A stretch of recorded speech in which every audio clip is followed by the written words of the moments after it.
when we are all seeing massive shifts in how we value and dignify and portray women, especially in the entertainment industry. Absolutely, and a job well done. Thank you. Dolph, let's talk about your process creating King Nereus. Tell me a little bit about, first of all, Aquaman, it's not the old generation Aquaman, it's a total new take on the character and feel. So how did you kind of approach the role? Yeah, you're right. The old Aquaman, he was a blonde guy, 6'4", looking a bit like I did about 20, 30 years ago. But now I'm this redhead father of this warrior over here, and for me it was an interesting process because I had two things I had to focus on. One was that my daughter is in trouble, and I have a daughter I have two of them actually, and they get in trouble occasionally, so I know what that's like. And I like the fact that in the story, Mara is kind of a chip off the old block. She's as tough as Nereus probably was. And she's kind of doing what I'm used to do, still sometimes do in my movies, kind of taking names and, like I told you before, kicking ass. So that was one thing I had to work on. The other one was this political struggle that I'm in, where, a lot of times where leaders have to make alliances with the wrong people because they're trying to save peace, and they're trying to delay having to end up in a conflict, and that's why I'm making this alliance with King Orm. So the arc of my character only ends at the end when I know that she's safe, and I know that Aquaman is now the ruler, and he's going to take over the throne of Atlantis. And up till then, I'm playing both sides. So that was kind of interesting to play one of those gray characters who you may think he's a bad guy in the beginning, but then you realize he's not. He's just trying to keep the peace. So that was fun for me, because normally I play either the bad guy, like in Rocky IV, or in Expendables, where you take out a bunch of bad guys. But this was in between, so I like that. It was more of a emotional role in a lot of ways for you.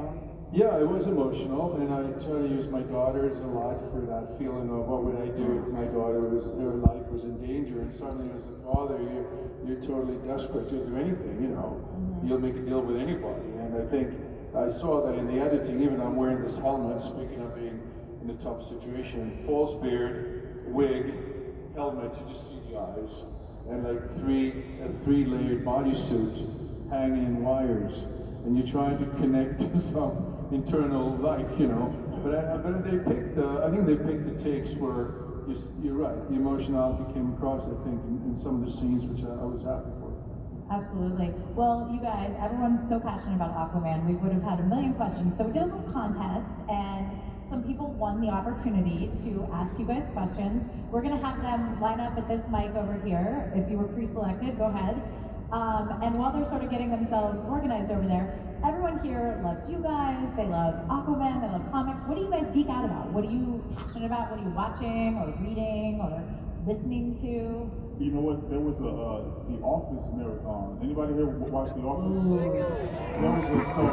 About 2 weeks ago, there was a marathon of The Office, and I had plans. Like I had book plans and reading plans, and find a real good cafe, get a nice coffee, open my laptop plans, like all of that went out the window because The Office was on for It's 2 such a days good straight. show. So good. I'm always watching The Office, Handmaid's Tale, Yes. Black Mirror, and anything silly because I need more of that right now. I need more of that. What about you, Amber? I geek out on like winemaking books and like podcasts and stuff. So if you come into my room or my house, I'm always listening to like insider winemaking tips. Like I really nerd out on it. That's awesome. Cool. That's impressive. Very smart daughter, Which is kick-ass, but she's smart. What do I watch? Is that what you asked me? What do I watch on TV? What are you passionate? It doesn't have to be a Passionate TV about? show, like reading, horseback riding. I don't know. What am I passionate about? Well, I do watch I like history a lot, so I watch a lot of history documentaries. Like I watched one about the Vietnam War. You know, if you saw that one, Ken Burns. Yes. That's quite good. He's amazing. It's amazing documentary. There's another one about the First World War called They Shall Never Grow Old, which Peter Jackson directed. That's pretty So good, good, right? yeah. That was good, right? So I watched some of that, and I read like spiritual books. Actually, I'm into meditating and trying to, you know, find some kind of inner peace and happiness that we all do. But I like meditating, so I read about that a lot, quite especially at night. You gave me one of those. Huh? You gave me one of those. You know what? You gave me one of No, I those. gave you one of those. Which one? The Buddha one, was it?